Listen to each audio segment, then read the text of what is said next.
Hello, welcome to Locked on Sharks, the premier hockey podcast of your favorite tanking team in the Bay Area.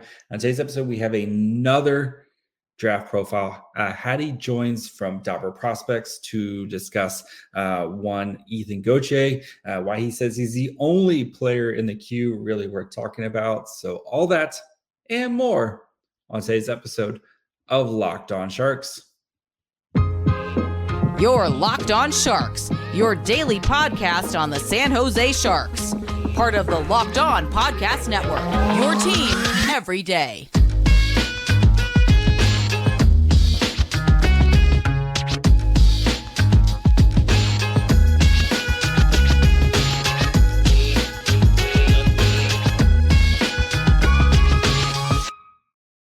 I'm your host, JD Young, contributor at San Jose Hockey Now. I want to thank you guys for making Locked on Sharks your first listen. You can subscribe or follow for free on YouTube or wherever you listen to podcasts to get the latest episode as soon as it's available, because we cover your team every day here at Locked on Sharks. And there's nothing better right now as a Sharks fan than looking towards the future and talking about the draft, because again, the Sharks have lost 9 straight games at this point, and it looks like it might be a while till they win another one ever again. If they ever win another game ever again, who knows? So I'm joined by Hadi. We talk about Ethan Gauthier, forward out of the queue, talk about kind of what makes him worthy of being a late round selection that might kind of pop off. Talk about drafting guys out of the queue and kind of the worrisome from there, strengths and weaknesses with him, and then kind of where he would fit in the Sharks pipeline. Then we get to some bigger draft talk, talk with Hadi about a bunch of fun draft stuff. So enjoy. And now we bring in Hadi to talk about what Ethan Gauthier. Hadi, how's it going, buddy? Doing good. How are you? It's been a little while, but good to have you back on. I'm sure we'll start to have you back on more and more as we start getting closer and closer to the draft. Because again, the draft's the best part, especially when your team's really bad. The draft is the best part. For sure. Absolutely. And the Sharks are really bad. So we're going to be talking about, as you said, maybe the only guy in the queue we're talking about in the first 2 rounds, Ethan Gauthier. So a little intro to him if you have not heard of him. Ethan Gauthier, a forward. I think he plays mostly right wing, but has also played center as well on Sherbrooke in the QMJHL. 5'11", 176 pounds, 64 games played this season, 29 goals, 39 assists, 184 shots on goal, and a very focused photo here, if I do say so myself. that reflects a bit of what we're going to talk about with Ethan Gauthier. So yeah. So Ethan Gauthier, what is kind of give us his elevator pitch? Why is he maybe the best guy in the queue this year? Yeah, so at least prospect wise, sorry. For sure. So, you saw his size, 5'11", 176. That does not reflect how physical this player is. He's probably one of the most physical players I've ever seen in the queue. Throws his weight around like nobody else. He takes that from his dad, Ethan Gauthier, who spent a long time in the NHL throwing hits and playing defensive hockey. Gauthier is not only just a physical guy who's going to throw his weight around, he's a forecheck monster, always at full gear, intensity through the roof, always pushing the pace, trying to disrupt opponents, get under defenders' skin, that kind of thing. I like his pace pushing as well. He's able to carry the puck in transition pretty well. Puck skills are pretty kind of average or slightly above average across the board, stick handling, shooting, passing.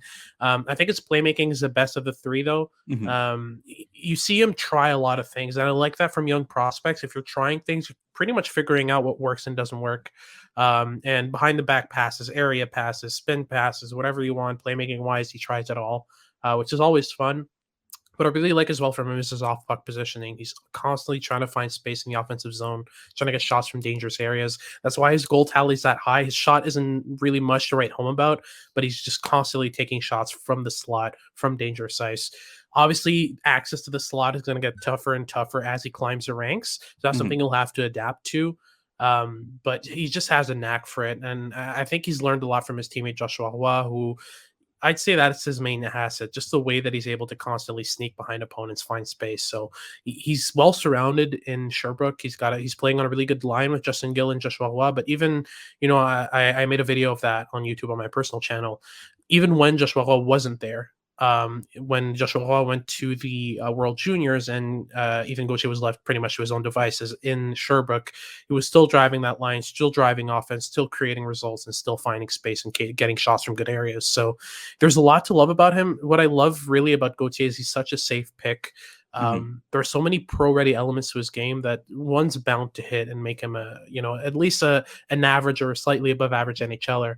Which, if you're a contending team with a late pick, or if you're a team like the Sharks who have got their home run pick at the top end of the draft, like a Bedard, a Fantilli, a Michkov, a Carlson, and you want someone who's definitely going to make the NHL and support that cast that you've already created in your pool, Gauthier's your guy.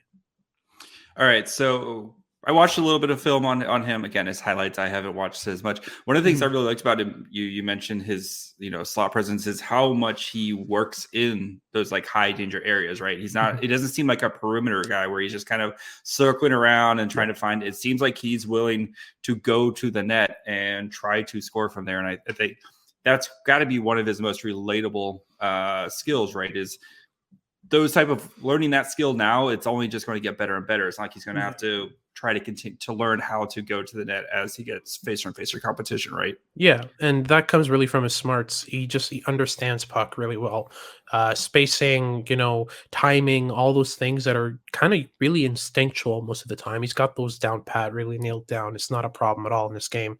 And as you mentioned, he's constantly working in those areas, but not only that, but he's working effectively in those areas. He's constantly getting sticks on pucks, deflections, tipped shots, quick one-timers. I love the amount of times and the samples that I've viewed that I've seen him just spin and shoot. Like he'll be covered by a defenseman. He'll push off him, spin, and one-time the puck in one motion.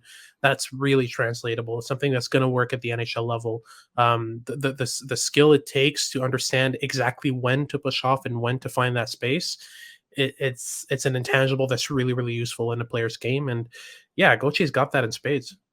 All right. So what do you think is the one, you said he has a lot of kind of stuff that's going to make him at least an average NHL player. What do you think is the one skill that might kind of, as it develops and grows, that might kind of push him over to the edge, and you might get something, I don't want to say special, but you might get something that more than you expected out of him? Yeah, the one thing that I think he's going to develop that's pretty unique is his playmaking. As I mentioned, he's trying a lot of stuff right now, trying to figure out what works and what doesn't. And I think if he keeps doing that, keeps pushing his limits and figuring out what works and what doesn't, he's going to head into the pros with a good idea of the ins and outs of playmaking and which pass to make at what time in order to, hit his teammates in stride, hit his teammates in favorable areas.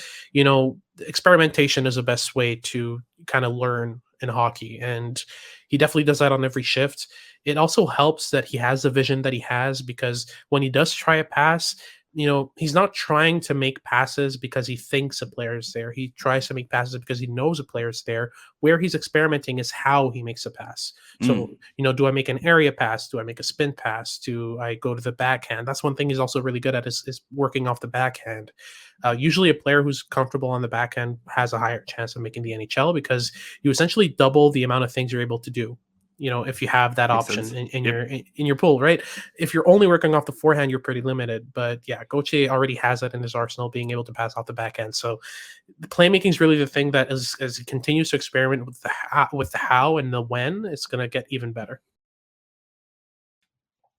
All right, guys, before we continue with Hadi, continue our deep dive into Ethan Gauthier, kind of figure out where he'd fit in the Sharks prospect pool, all that kind of fun stuff. Do want to take a quick break and talk to you guys about our friends over at FanDuel. If you guys don't know by now, the tournament is heating up. We're down to the final four. There's no better place to get in on the action than FanDuel, America's #1 sportsbook. That's because right now, FanDuel is giving new customers a no-sweat first bet up to $1,000. That's $1,000 back in bonus bets if your first bet doesn't win. Just go to FanDuel.com/lockedon and sign up today. Claim your no-sweat first bet. You can wager on everything from the money line to point spreads to which team will be cutting down the net, all on an app that's safe, secure, and super easy to use. So don't miss your shot at a no-sweat first bet up to $1,000 when you join FanDuel today. Just go to FanDuel.com/lockedon to sign up. Make every moment more with FanDuel. All right, and then, of course, there's always things that need to be worked on. Mhm. What do you think is kind of the one thing, or what do you think is that might hold him back, or what does he need to continue to work on, other than, I assume, bulking up and filling out his frame? For sure. There are some kinks to iron out in this edge work, but really the main thing I've noticed in this game that's kind of missing is the defensive side. He loses It's assignments also the pretty easily. Q. Sorry. Yeah, that's the thing, is that the Q is pretty much the worst environment for a prospect who is poor defensively to develop in. A shift to a better league might help him out in that sense, because man, that league it lets you get away with so much on the defensive side, and that's one thing that Gauthier will have to kind of tweak in his game in order to make sure that he's able to at least be an average or net positive player Yep. on the defensive side of things, because the amount of times where he forgets to scan, forgets to check his shoulders, he loses assignments, that kind of thing, it's going to be a limiting factor. But these are things that usually you see improve gradually as a player climbs the ranks, especially players from the queue. Once they get that coaching in the pros, he's probably going to spend a couple years, 2-3 years in the AHL after he's done with his Q stint. That's really, I think, what's going to make or break him, is whether he's able to pick up the scanning habits and defensive habits that are necessary at the NHL level. Okay, so you talked about what he needs to work on, right? We talked about his strengths and why he's such an intriguing prospect. Yeah. Why do you think he's not maybe ranked higher? Because it sounds like he's such a intriguing player. Why is he not maybe like a mid first round guy? Why is he more? I think a lot of people have him kind of ranked in the 20s, late 20s, maybe early 30s.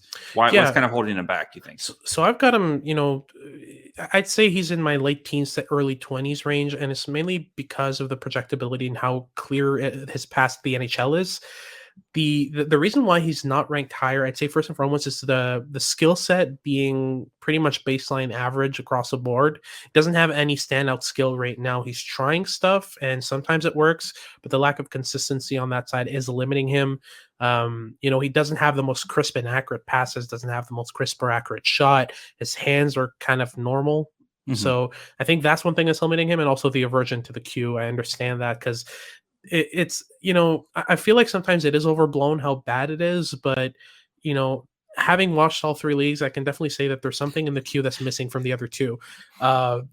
Just the amount of things you can get away with, that's the big thing. Is there's so much you can get away with in the queue that you can't get away with in the OHL or the WHL. That's why you got guys like Mike Hoffman, who went on waivers in the OHL and then ended up in the queue and just burned it, because you have that you've incorporated so much of what works in leagues that are tougher, that when you go to the queue and you face the defenseman that they have, it's kind of just like it's taking candy from a baby. So that's kind of the main thing, and I think that's something you can work on. But with Gauthier, it's I get the concern and understand why, but for me, it's just the projectability of his game, the amount of work he puts in on the forecheck.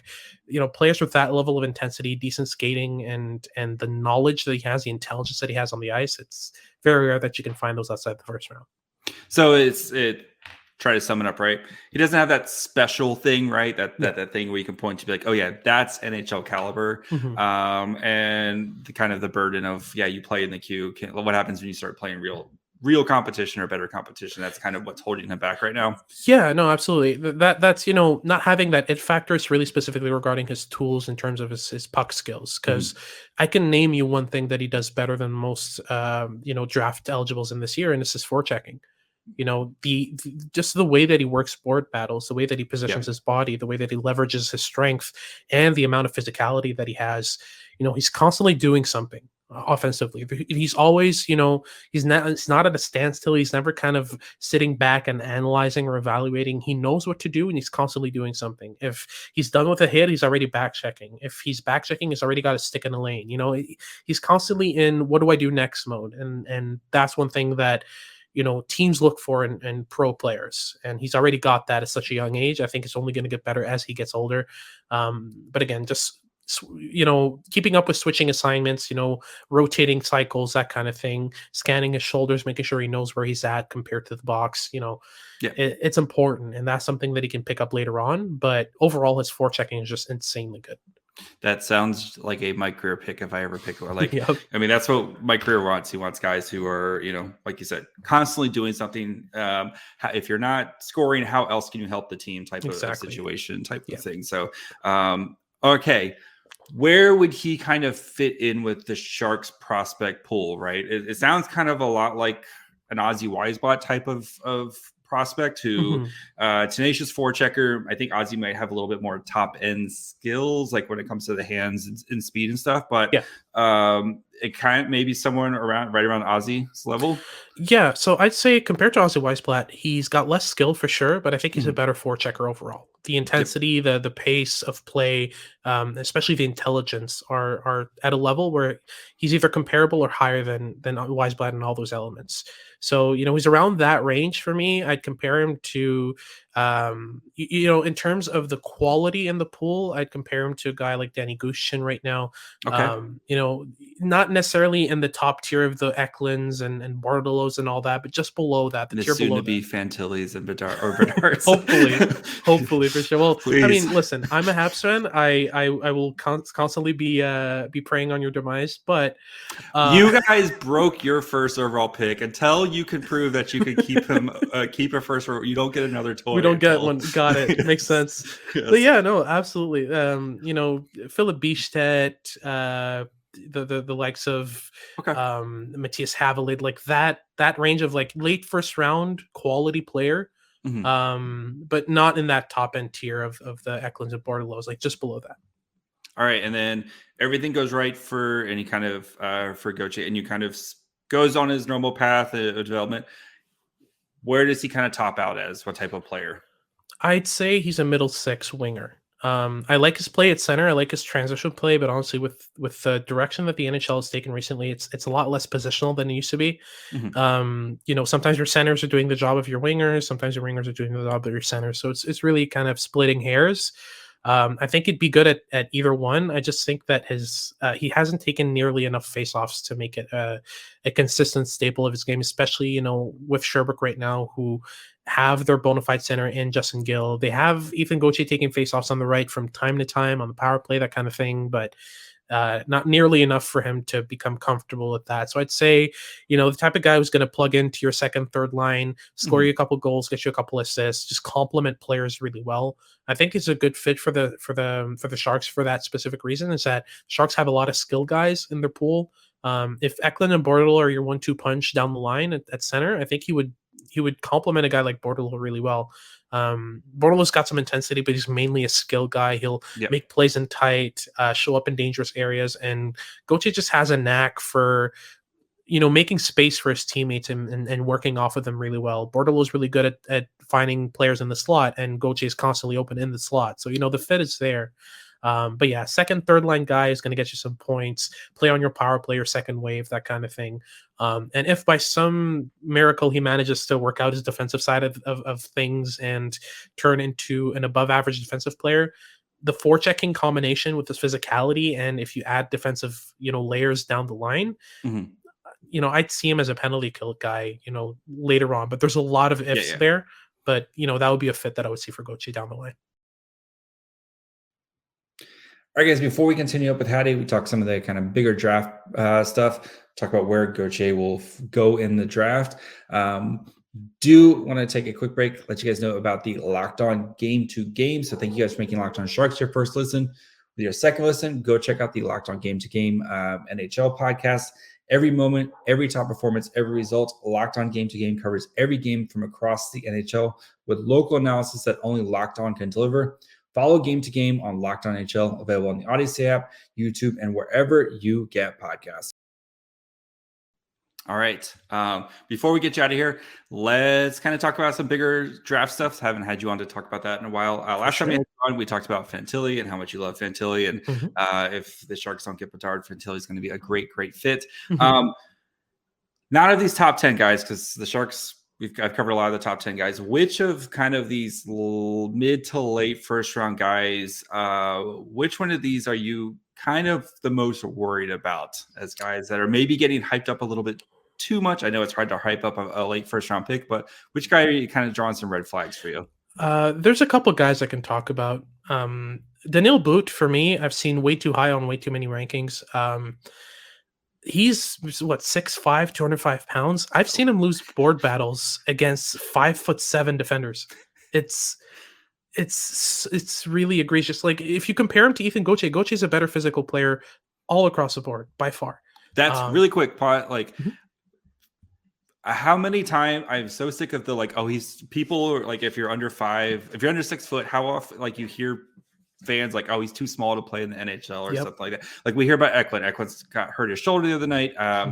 But like, oh, he's too small to play in the NHL. It's like, no, like you just said, a 6'5" guy who's getting like dominated. Like, how annoying! Sorry, I'm going on a tangent here. How annoying is it to hear when you like that type of thing was like, oh, he's too small to play in the NHL? Oh yeah, no, I could talk about that for a while. It's all about competitive we could probably advantage. do a whole podcast. Yeah, no, it's all about competitive advantages. Real quick, what it is if you're smaller than everyone your whole life, you have to adapt. And if I look at a guy, there's a guy in the Habs system, Xavier Simoneau. He's a perfect example of this. He's 5'7", 180 pounds. I've seen him win board battles against 6'9" defenders effortlessly, and it's because he's been smaller than everyone else his whole life. It's not like it was average size and he stopped growing. he got shorter. Yeah, no, you see what I mean? So it's like he's constantly been in that mode where he has to adapt. He has to find ways to work around his lack of size. So when he gets to the NHL or the AHL and he's facing guys that are 6'2", 6'3", it's nothing new to him to face guys who are bigger and stronger than him. So guys like that, they develop competitive advantages. They manage to get their body low so that they have their center of gravity low enough that they can't be pushed off. They grow better physically. Like Xavier Simoneau is built like a tree stump. I say this all the time. He's straight up built like a tree stump. He's immovable. So, on the contrary of that, that's why I'm so worried about guys who are 6'5", 6'6", at 17, 18, playing in junior and dominating. It's like, of course you're going to dominate. You have every physical advantage just going your way. But once you get to the NHL and that competitive advantage disappears, what do you do? What do you have? That's why it's so rare that, guys like Eric Lindros, more recently Elmer Soderblom, like guys like that are extremely rare, who are big, who are strong, Tage Thompson, guys like that, they're extremely rare because they have an advantage growing up and they have to adapt to that lack of advantage when they get to the pros. So, that's why I'm kind of low on Boot, is because I don't see any competitive advantages in this game. He's got a great shot, but that's it, really. And it's just based on how much you value goal scoring. For me, it's kind of this kind of thing where, you can develop a good goal scorer out of an average one, but it's very rare that you get a 6'5" guy who's been bigger than anyone else his whole life to just suddenly become good physically when he's just had to rely on his strength his whole life. It's a really touchy thing. So yeah, that's one guy.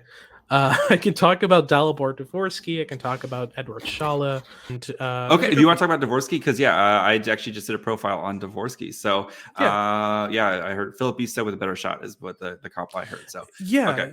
And it's just about how much you value that. Like I don't, I've seen him in top 6s, top 7s. I don't see it, especially with his play this year in the Swedish second division. He's kind of just been about average, disappears for stretches, relying a lot on his weight rather than on his leverage, on his physical tools, that kind of thing. So I don't know if his physical game is going to translate as well as other prospects, but, was it Tony Ferrari who said he's Philip Bichette with a better shot? Yes. That's spot on. That's really spot on. That's how I would describe him. He's a really good half wall shooter on the power play, and that's a skill. It depends on how much you value that. Like I've got Dvorsky 16th overall.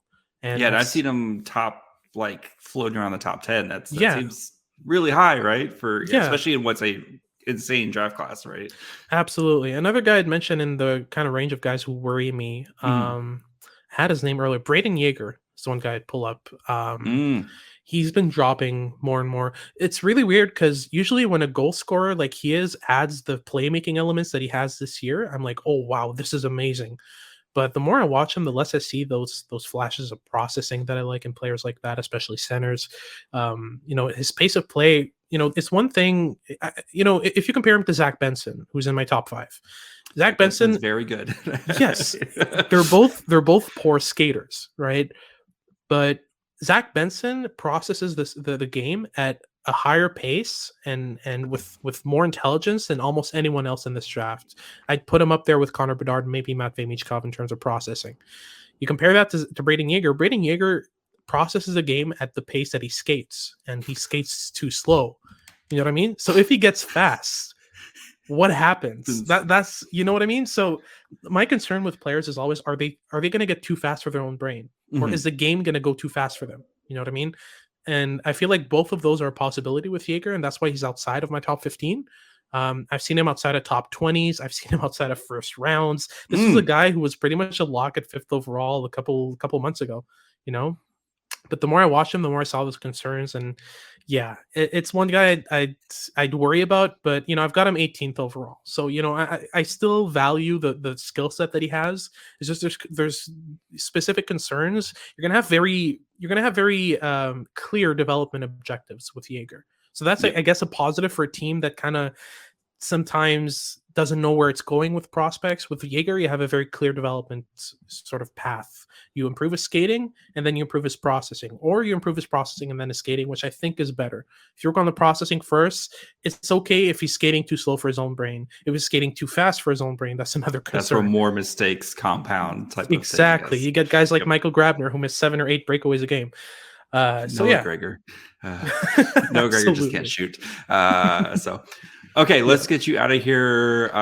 Final question. So, Ethan Gauthier, where does he go in the draft? I think he goes between 15 and 20. I think he should go between 20 and 25. But I think teams are going to jump on him early. I think a team that has a record of making safe picks that keep your job and don't win you championships. Nashville Predators, come on down. That's what I'm thinking. See what I mean? Like Predators, Islanders, Islanders. They're in that range. They might go for him. I wouldn't be surprised at all. I think if he slips anywhere below 25, you're getting a really good value for your pick. But I've got him in the 20 to 25 range. I've got a strong inkling of a hint that he's going 15 to 20. I wouldn't be surprised at all. Makes sense. Okay, last question. 5 years from now, I'm still doing this podcast because Locked On can't find anybody to replace me. Yeah.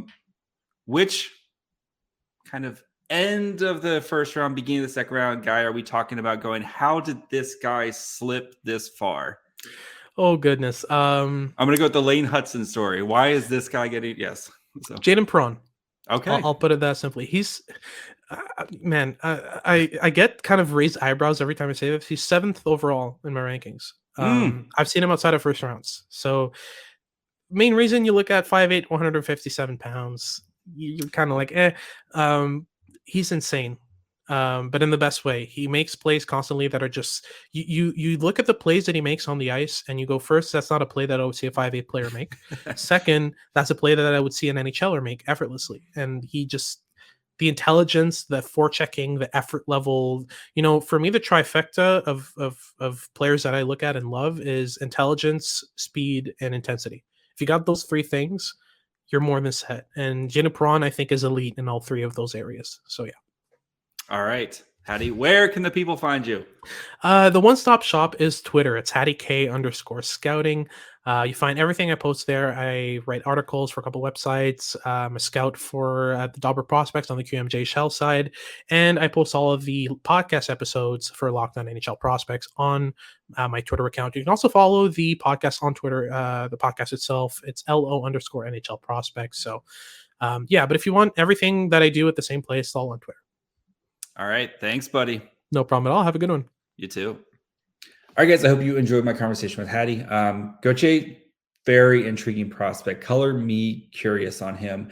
I think his motor, it doesn't have the highest skill set in the world, but I think his motor and kind of might be what really draws a GM like Mike Greer towards him. You're going to get that this is a guy who's going to be playing his heart out every shift. And I think he's a smart player, a cerebral player, and I think he just doesn't quit. And that's how GMs love that. So color me surprised. We'll see if he's there for the Sharks at the end of the first round or beginning of the second round. But this could be a guy that the Sharks could be very, very interested in. Kind of has all that qualities that Mike Greer wants for his team. So we'll be back tomorrow to discuss the Sharks Jets game. And then, of course, we'll have more stuff coming for you guys this week. So make sure you guys are following along on YouTube or wherever you listen to podcasts to get the latest episode as soon as it's available. You can follow me on Twitter at MyFryhole. You can follow the show on Twitter, Facebook, and Instagram at Locked On Sharks. And until tomorrow, bye, friends.